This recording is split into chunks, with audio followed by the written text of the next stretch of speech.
Et yo guys, j'espère que vous allez bien. Bienvenue à toutes et à tous dans Focus, le podcast d'amélioration mentale et physique. Aujourd'hui les amis, je suis très content de vous retrouver pour ce sixième épisode de Focus. Et c'est un épisode un petit peu particulier. Parce que, comme je vous l'avais dit dans l'épisode précédent, donc l'épisode 5, c'est un épisode où je vais juste répondre à vos questions que vous m'avez posées. Donc je vous avais dit de venir me rejoindre sur Instagram et surtout de me poser vos questions soit en DM, soit en message privé, soit dans la boîte à questions que j'ai mis en story. Donc je vous ai mis en story une petite boîte à questions où vous pouviez tout simplement me poser tout ce que vous aviez à me dire quoi sur le podcast. Et donc j'ai fait le tri parmi les questions que vous m'avez posées et je vous remercie déjà pour l'engouement qu'il y a eu autour de ça parce que j'ai eu des réponses et ça fait plaisir, on va pas se mentir, ça fait plaisir. Et donc j'ai sélectionné 4 de vos questions auxquelles je vais répondre aujourd'hui dans cet épisode. Donc c'est des questions qui sont sur des thèmes totalement différents les uns des autres et je vais vous dire juste après quelles sont les questions et on va y répondre tranquillement une par une, développer un petit peu là-dessus, etc. Et puis voilà, ça va être cool. Juste avant de commencer ce petit épisode, je tenais juste à vous dire deux petites choses. La première, c'est je vous conseille en fait de faire quelque chose qui sera productif pour vous en écoutant ce podcast. Je sais que je vous le répète à chaque épisode, mais vu qu'il y a des nouveaux à chaque fois, voilà. Donc je vous conseille par exemple de, je sais pas, aller vous promener si vous aimez bien aller marcher, etc. Faut faire vos pas par jour parce que si vous êtes un peu dans le milieu du fitness ou des choses comme ça, genre je sais qu'il y en a pas mal qui aiment bien se cantonner à un certain nombre de pas par jour au lieu de juste marcher avec de la musique, hop, petit podcast. Vous pouvez aussi faire du rangement chez vous, dans votre chambre, etc. Faire votre vaisselle, promener votre chien, ce que vous voulez. Mais le but c'est faire une tâche qui demande pas trop de charge mentale et en même temps vous écoutez le podcast comme ça vous êtes productif à 200%, c'est un petit peu le but de ce podcast. Voilà. La deuxième chose que j'avais à vous dire et après promis on attaque les questions et on perd pas trop de temps, c'était un gros merci comme d'habitude à vous tous pour les retours, etc. parce qu'il y en a vraiment qui se chauffent énormément à me faire des retours sur Instagram, qui me font des pavés et tout. Franchement ça fait trop plaisir, vraiment genre ça me touche énormément. Vous êtes les boss, voilà, hein. Qu'est-ce que vous voulez que je vous dise, hein. Vous êtes les boss, hein. Et également pour vous remercier d'être de plus en plus nombreux. Parce que je commence vraiment à recevoir des DM de gens qui me découvrent non pas via ma chaîne YouTube, bon qui est un petit peu en pause, mais on y reviendra, c'est en lien avec une question tout à l'heure, non pas de YouTube ni d'Insta, mais vraiment des gens qui me découvrent sur Spotify, dans les recommandations des podcasts. Et ça fait vraiment super plaisir. Donc si vous venez de là, sachez que si vous me faites un petit DM sur Insta, en me disant que vous venez justement de Spotify et pas forcément d'Insta ou des choses comme ça, et franchement faites-le moi savoir parce que ça me fait toujours kiffer, ça me fait toujours un petit peu délirer et sachez que je réponds vraiment à tous mes DM, donc voilà, si vous voulez échanger avec moi ou quoi, il n'y a pas de souci, je suis open les gars. donc voilà, ça c'est posé, voilà, gros big up à vous tous, vous êtes les meilleurs. Sur ce, on va répondre à 4 de vos questions aujourd'hui et je vais vous les dire maintenant, comme ça vous les avez en tête et puis après on attaque aux réponses. Ça veut rien dire, mais c'est pas grave. Alors, la première question, c'est une question qui concerne le podcast. Est-ce que tu comptes mettre le podcast sur YouTube ? Alors ça c'est une question du coup pour le coup que j'ai eu en DM et pas forcément en boîte à questions, mais vu que c'est revenu plusieurs fois, je me suis dit que j'allais y répondre et même que j'allais y répondre en premier pour rendre ça clair dès maintenant. Donc est-ce que je compte poster le podcast sur YouTube et donc par conséquent créer une chaîne YouTube pour le podcast, en gros, voilà. La deuxième question c'est quel sport aurais-tu pratiqué si tu n'avais pas choisi le street workout ? Question très intéressante aussi, qu'on va y répondre juste après. La troisième question, c'est est-ce que l'argent t'intéresse ? Quelle est ta vision par rapport à l'argent, tout ça, et dans la création de contenu en particulier, etc. Et la quatrième question, c'est quelle est ta relation vis-à-vis de l'entrepreneuriat ? Voilà. Donc, maintenant qu'on a posé le plan, on va pouvoir commencer à répondre aux questions. Encore une fois, merci à tous ceux qui me les ont posés. J'ai plus les noms en tête parce que j'ai noté les questions sur un bloc-notes en fait, vous voyez. Je les ai pas directement sur mon téléphone et la story elle s'est effacée. Donc j'ai plus trop les noms, hein. Mais merci à tous ceux qui m'ont posé ces questions, etc. Alors, première question. Est-ce que je compte mettre le podcast sur YouTube ? Alors ça c'est revenu plusieurs fois en DM, des gens qui m'ont demandé est-ce que tu comptais mettre le podcast sur YouTube, etc. Et je me suis dit que j'allais y répondre ici parce que c'est approprié, tout ça, tout ça. Donc, est-ce que je compte le faire ? Oui. Et pourquoi ? En fait, à la base, non, en fait. c'est un peu compliqué, mais à la base je voulais pas en fait le mettre sur YouTube le podcast parce que je me suis dit que c'est pas une plateforme adaptée. YouTube c'est plus, vous voyez, du format visuel, etc. C'est plus, voilà, faut du montage, du dynamisme et tout, et le format podcast je le voyais très très mal sur YouTube. Mais en fait vous avez été beaucoup à me dire que bah, vous écoutiez des podcasts sur YouTube, et au début je comprenais pas trop, je me disais mais YouTube c'est vraiment du format visuel, vous voyez. Et en fait c'est vrai que maintenant que j'y repense, des podcasteurs comme Elio Avila Munoz, Eric Flag, etc. Ils mettent leur podcast sur YouTube. Et en fait, c'est vrai que c'est pas bête dans le sens où bah, YouTube c'est gratuit. Hein, parce que forcément, on n'a pas tous forcément les moyens d'investir dans un abonnement Spotify, des trucs comme ça. Et je comprends totalement parce que c'est v'là cher en vrai. Mais c'est vrai que je me disais, bon, il y a Apple Podcast qui est gratuit, il y a Google Podcast aussi. Mais c'est vrai que beaucoup d'entre vous écoutent des podcasts sur YouTube. Et en fait, je me suis dit, bah ouais, pour moi, ça peut être que rentable, parce que bah, ça me fait une audience supplémentaire, et pour vous aussi, du coup. Donc, je me suis dit que j'allais le faire. Alors, je vous garantis pas que je le fasse dans l'instantané, parce que bah j'ai pas trop le temps, enfin ça va mettre du temps un petit peu à se mettre en place parce que j'ai envie de faire le truc bien, etc. Vous voyez, je dois reposter tous les épisodes précédents. Mais j'ai clairement envie du coup de le faire, et je compte effectivement poster le podcast sur YouTube pour qu'il soit disponible au plus grand monde, tout simplement. Alors ce sera vraiment dissocié de ma chaîne YouTube, ce sera un truc totalement à côté, mais en tout cas je pense que ça peut beaucoup vous aider. Et petit aparté sur ma chaîne YouTube du coup, parce que je vous avais dit qu'on en parlerait un petit peu dans cette question. Pour l'instant elle est en pause depuis un mois, 2 mois je crois, ouais 2 mois, tout simplement parce que bah, comme je vous l'ai dit dans l'épisode 3, n'hésitez pas à aller l'écouter si vous voulez plus d'informations là-dessus, mais j'ai eu une période un peu de baisse de performance, etc., où j'ai énormément perdu et tout, et vu que ma chaîne YouTube c'est quand même des vlogs d'entraînement, etc., et bah du coup j'ai forcément mis un petit peu en pause, mais là c'est en train de bien revenir, etc., et je compte reprendre les vidéos, je pense, pour vous donner un ordre, je pense que d'ici quelques semaines, voire un mois, je pense que je vais reprendre les vidéos en fait, je vais reprendre avec une vidéo bien montée et tout, quelque chose d'hyper propre, et après, je continuerai à partir sur des formats vlog montés, etc. Parce que vous avez tout simplement adoré ça. J'ai lancé une série de vlogs en fait que j'ai pas du coup continué, et vous adorez vraiment les vlogs, et moi c'est un format qui me permet de vous sortir 2 vidéos par mois, vous voyez, d'assez bonne qualité quand même, et ça vous plaît de ouf de voir les évolutions, etc. Donc je reprendrai avec du format vlog, et ça va être bien bien lourd. Voilà, un peu à la Bazinga pour ceux qui connaissent, etc. Mais j'ai trop hâte de vous retrouver aussi sur YouTube, en plus du format podcast, parce que c'est bien complémentaire. Donc voilà, petit aparté fermé sur YouTube.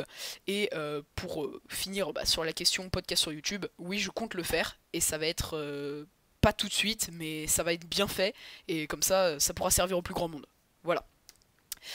Deuxième question maintenant. Quel sport aurais-tu pratiqué si tu n'avais pas choisi le street workout? Bah ça c'est une super bonne question, et alors pour tout vous dire, ce podcast en fait j'avais déjà commencé à l'enregistrer ce matin, et là on est l'après-midi, mais je le sentais pas, ça me plaisait pas, etc.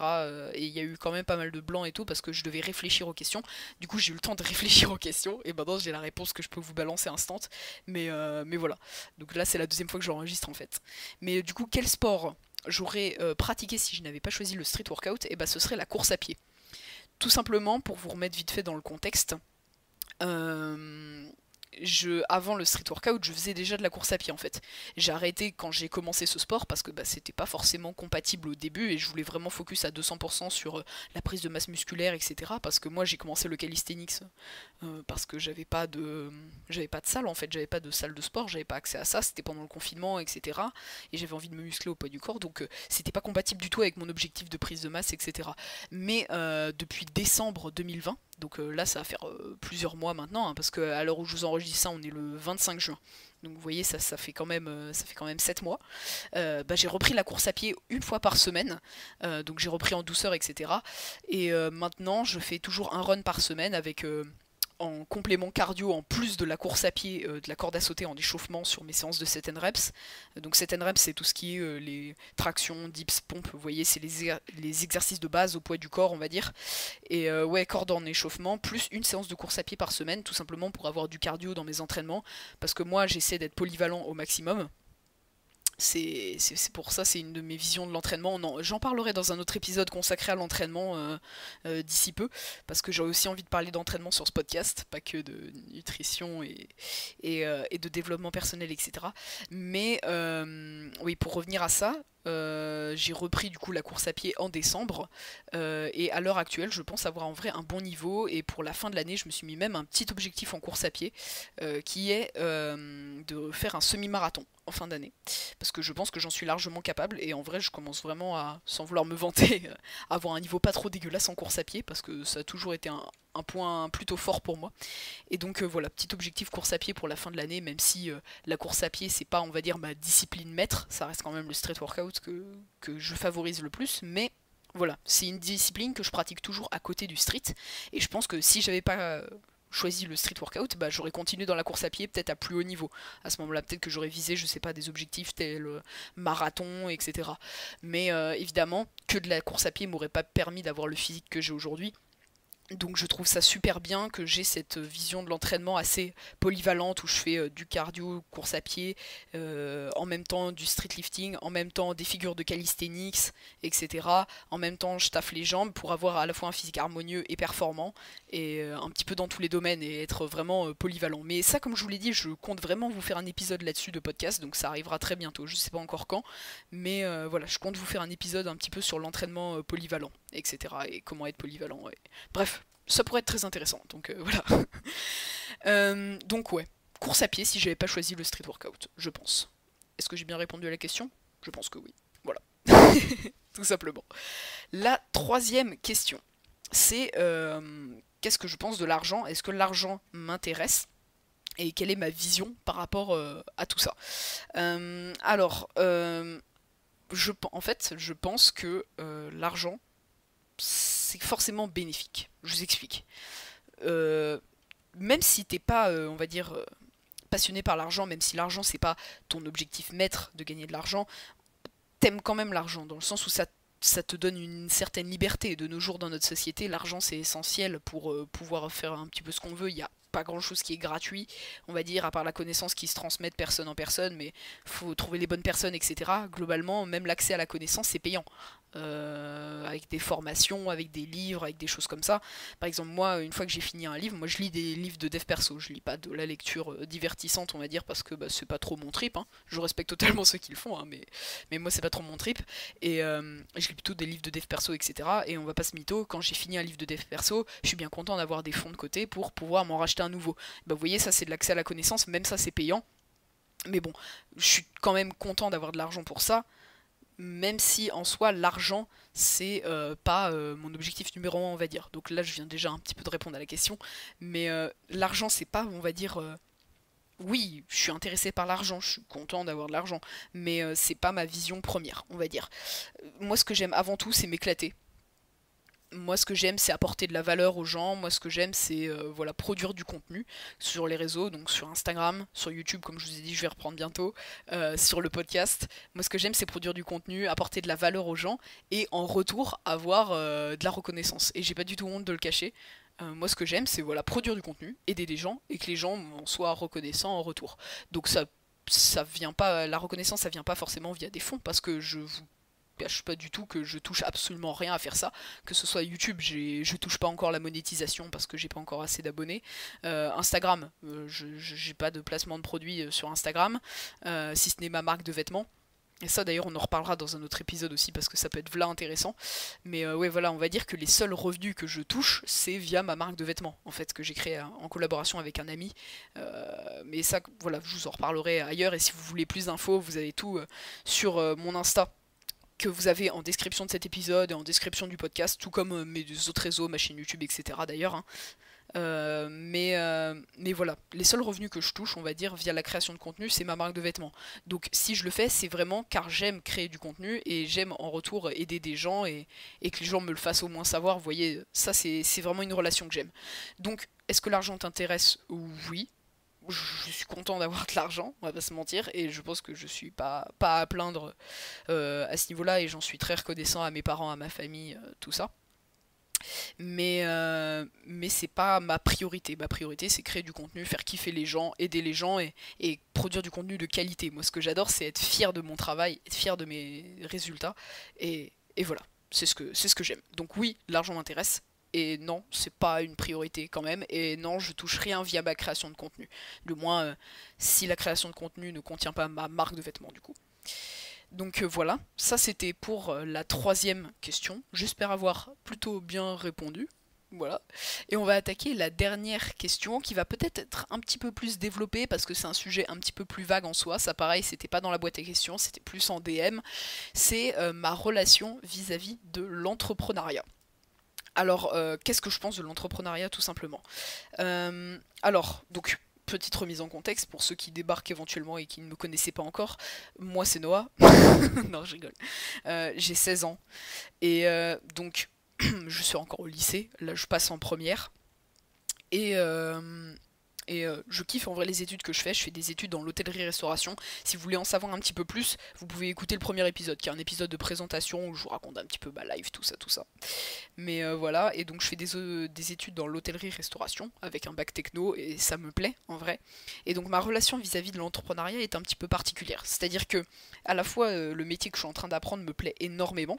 Et ça me dérangerait pas de taffer en tant que serveur, en tant que barman, etc. Une fois majeur quoi.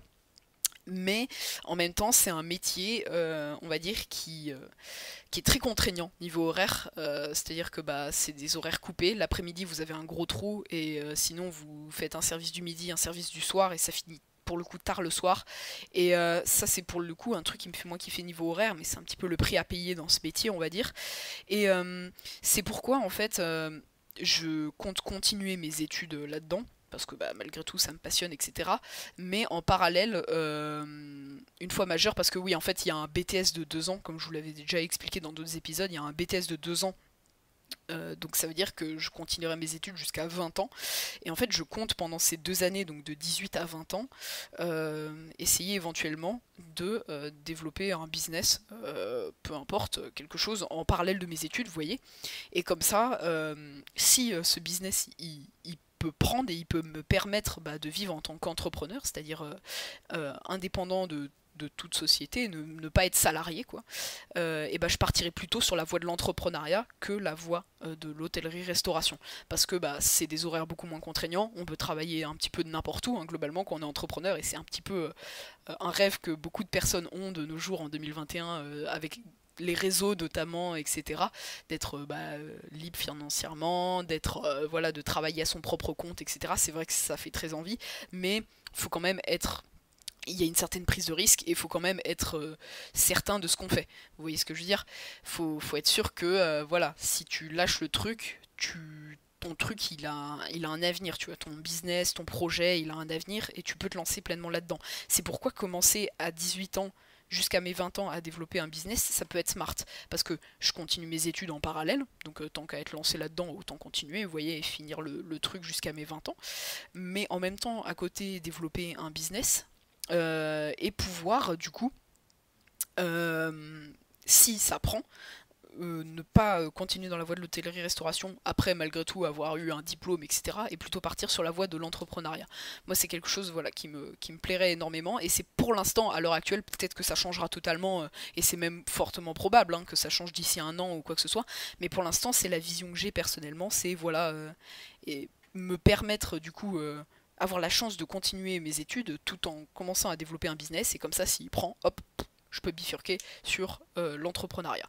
Donc oui, moi ça m'intéresserait d'être entrepreneur, mais j'ai envie d'être sûr que mon projet a vraiment de l'avenir, que mon projet peut plaire en fait, et que je peux éventuellement en vivre plus tard. Alors je vous dis ça, j'ai aucune idée de projet, enfin j'ai même pas commencé à y réfléchir parce que comme je vous dis, je compte le commencer à 18 ans et je pense à partir de mes 17 ans réfléchir pendant une bonne année à ce que je pourrais faire, etc. Parce que bah voilà, ça se lance pas du jour au lendemain non plus, faut y penser un petit peu, faut y réfléchir un petit peu, mais en tout cas voilà, c'est pour l'instant l'idée que je me suis gravée dans la tête, on va dire, et c'est ce que je compte éventuellement réaliser à l'avenir. Donc ma vision de l'entrepreneuriat, c'est que c'est un truc génial, franchement. Ça plaît pas forcément à tout le monde, hein. Il y a des gens qui aiment être salariés, hein. Y a pas de souci là-dessus, je respecte totalement. Mais moi personnellement, c'est un truc qui me ferait vraiment kiffer, l'entrepreneuriat. Et parce que bah, c'est flex, hein. Vous travaillez de chez vous, vous avez pas de patron, etc. Vous imposez vos propres horaires, etc. Alors bien sûr, faut pas partir en vrille, il faut s'organiser, etc. Mais ça peut être franchement super cool. Mais voilà, je pense que c'est pas donné à tout le monde non plus. Et qu'il faut bien réfléchir avant de partir là-dessus. Mais c'est vrai que je peux souhaiter à toute personne qui a envie de partir là-dedans de réussir, parce que pour moi, c'est vraiment quelque chose de cool. Mais voilà. Là, je vous ai un peu explosé. Bien sûr, bah, je vous ai explosé, bien sûr. Je vous ai un petit peu exposé ma vision de la chose. Et puis voilà, tout simplement. J'espère avoir répondu comme il faut à ces 4 questions, parce qu'on en a fini avec ces 4 questions. Ça aura été un épisode assez court. Comme d'habitude, je vais finir avec un petit peu de blabla avec vous, parce que je sais que vous aimez ça en vrai, hein. Je sais que vous kiffez ça, donc épisode un petit peu plus court aujourd'hui, encore une fois. On va partir sur un format beaucoup plus long sur le prochain épisode, mais voilà, je voulais faire ce petit épisode, oui, ça fait beaucoup de fois épisode, hein. Ce petit épisode pour répondre à vos questions, etc. Parce que bah, ça me tenait à cœur, et puis on est déjà au 6ème épisode, mine de rien, ça passe super vite, hein. Avec le rythme de 1 par semaine, on va loin, hein, figurez-vous, on va loin. Donc voilà. Épisode plus court, mais la semaine prochaine on va partir sur un épisode assez long. Je vous dis pas encore sur quoi ça va être, mais je sais d'avance que ça va bien vous plaire, parce que vous êtes toujours là pour accueillir, pour soutenir comme d'hab, et ça fait super super plaisir les amis. Donc désolé si j'ai été un petit peu plus lent que d'habitude dans cet épisode, ou juste un petit peu plus calme, on va dire, plus posé. C'est tout simplement parce que bah, je suis un petit peu fatigué, vous voyez, j'ai un peu moins d'énergie que d'habitude pour enregistrer ce podcast, mais on fait le taf quand même tranquillement. Et puis j'espère que vous serez bien éclaté. Non, vous serez pas éclaté. Faut que j'arrête de dire éclaté là. J'espère que vous aurez bien aimé cet épisode, tout simplement, que vous ne serez pas ennuyé, mais normalement, comme je vous l'ai conseillé, vous avez fait une tâche en parallèle, et j'espère que ça aura été productif pour vous. Voilà, comme d'habitude, je peux que vous encourager à venir me suivre sur mes réseaux pour suivre mes différents projets, etc. Donc Instagram, YouTube, c'est dans la description de cet épisode ou dans la description du podcast en général. Je suis le plus actif sur Insta, mais comme je vous ai dit, je compte reprendre d'ici peu sur YouTube également. J'ai une marque de vêtements, si éventuellement vous voulez aller soutenir. Là en ce moment on est en train de bosser sur une nouvelle collection pour cet été, etc. Donc on va dire que la boutique est un petit peu en off, mais vous pouvez toujours acheter des produits s'il y en a qui vous plaisent ou quoi que ce soit. Mais voilà, en tout cas, on est en train de bosser sur une nouvelle collection qu'on va essayer de vous sortir au plus vite. Si vous avez envie de me faire comme d'habitude un petit retour sur cet épisode, même si bon, il a, je pense, été un petit peu moins captivant que les autres, on va pas se mentir, avec mon énergie du jour, mais c'est pas grave. Si vous voulez toujours comme d'habitude me faire un petit retour sur Instagram, n'hésitez pas, en message, je réponds à tous mes DM, donc si vous voulez échanger avec moi ou quoi que ce soit, il n'y a pas de souci. Et puis voilà, une petite review sur Apple Podcast aussi, un petit 5 étoiles avec un petit commentaire, ça aide énormément pour le référencement du podcast. Et puis juste en général, un gros merci à vous tous d'être toujours présents, d'avoir toujours l'engouement pour écouter ma petite voix tous les samedis matins. Parce que ouais, épisode tous les samedis matins dans les 7-8 heures du mat pour les plus déter. Et puis voilà. Merci à tous pour la force, merci à tous pour le soutien. On se dit à samedi prochain pour un vrai épisode, entre guillemets, qui sera, je pense, bien intéressant et qui risque de bien bien vous plaire. Et puis nous, on se dit à la prochaine. C'était Noah. Ciao tout le monde.